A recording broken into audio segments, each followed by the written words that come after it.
राधे राधे महाराज जी। महाराज जी, श्री जी की कृपा से मेरी 3 बेटियां हैं, जिनमें एक हाल में हुई है। इनका महाराज जी प्रश्न है कि जब इनकी पहली बेटी हुई तो घर वालों ने खुशियां मनाई, लेकिन साथ में ये भी कहा कोई बात नहीं, अगली बार लड़का होगा। 3 साल बाद दूसरी बेटी हुई तो कई जनों ने कहा कि पहले अल्ट्रासाउंड करा लेते, फिर नहीं बहुत नहीं संवेदना। नहीं नहीं महाराज जी, नहीं। फिर कह रहे कि फिर जब तीसरी बेटी हुई तो इन्होंने आपका सत्संग सुनना शुरू कर दिया था जब वो गर्भ में थी। तो फिर इन्होंने दृढ़ निश्चय किया कि अभी तो जो भी होगा इसमें हमारा मंगल ही होगा, कोई ऐसा कदम नहीं उठाएंगे। तो श्री जी पे छोड़ दिया तो बेटी हुई। तो फिर लास्ट में अभी कह रहे हैं कि अभी हम अपने मन में पूरा तसल्ली मान लिया है कि जो प्रभु की इच्छा है वही हमारे लिए सर्वोपरि है। बट कह रहे हैं कि फिर भी जब लोग ताना मारते हैं तो फिर मन विचलित हो जाता है, फिर श्री जी से शिकायत करने जो लग लोग ताना मारते हैं उनसे कहो एक रुआ बना दो आप, एक रोया बना दो आप। लड़की लड़का तो बहुत बड़ी बात है, एक रोया बना दो आप। जो अपने को स्त्री बहुत प्रवीण समझती हो या पुरुष समझता हो कि मैं बच्चे पैदा कर लेते, भूल में मत रहो, भूल में मत रहो। भगवान की देन है कि तुम्हारे बच्चा हो रहे। नहीं, ऐसे स्त्री पुरुष हैं जिनके बच्चे नहीं हो, परेशान है। हर डॉक्टर हर मतलब दान पुण्य सब कर चुके हो, लड़का बच्चा नहीं। ये भगवान की देन होती है कि तुम्हारी बच्ची होगा, कि तुम्हारा बच्चा होगा। और इस तरह का निर्णय घर परिवारों में करना, तुम्हारी बुद्धि खराब है। आज हमारे भारत का राष्ट्रपति बच्ची ही तो है, किसी की नहीं है। आज हमारे बॉर्डर पर खड़ी है सिंघनी की तरह। आप देखो ना, बड़ी बड़ी ऑफिसर रैंक में है, पुरुष जो है पिए नशा ड्रग्स इधर उधर घूम रहे हैं, बच्चियां जो है बड़ी बड़ी नौकरी संभाले हुए, तो बड़े बड़े पदों में बैठी हुई सखियां हैं। तो तुम ये चिंता न करो, भगवान ने जो दिया है बहुत अच्छा किया है और ये अपना प्रारब्ध लेकर के आए हैं। ये जो लोग करते हैं ना, अल्ट्रासाउंड करा के बच्चियों की हत्या कर देते हैं, बहुत बड़ा अपराध है, बहुत दुख देने वाला अपराध है।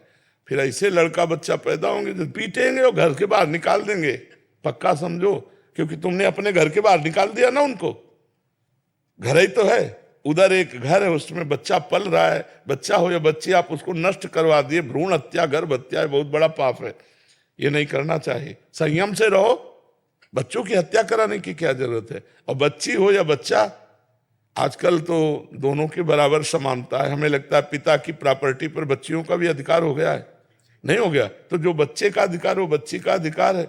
बच्ची है तो बच्चा मिल ही जाएगा, दामाद नहीं मिल जाएगा।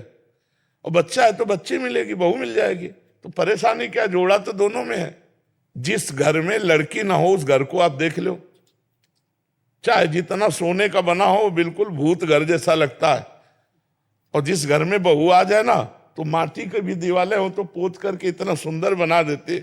लड़कियों के प्रति ऐसी लोगों की है भावना, शायद दहेज के कारण बैठ गई कि लोग जो दहेज बहुत मांगते हैं तो लगता है, लड़की वाले को लगता है 3 लड़कियां, मतलब शादियां ऐसी होती हैं, लोग ऐसे मांगते हैं। वैसे हमें लगता है कि लड़की की प्रधानता रखनी चाहिए, दहेज की नहीं।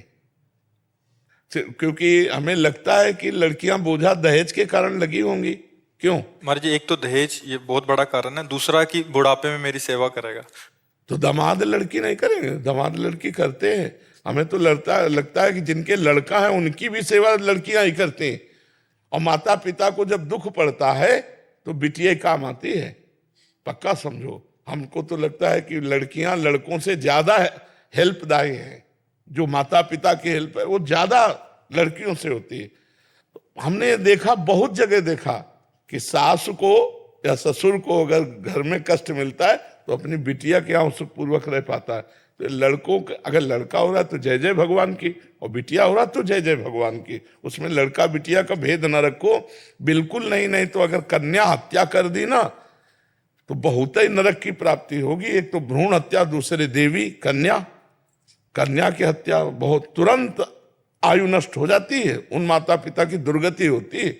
यार कैसे माता पिता, कैसी बुद्धि, अपने बच्चे को अंत में जो विराजमान है अल्ट्रासाउंड करके उसको नष्ट करवा दिया। तुम्हारा क्या होगा अल्फी, पूरा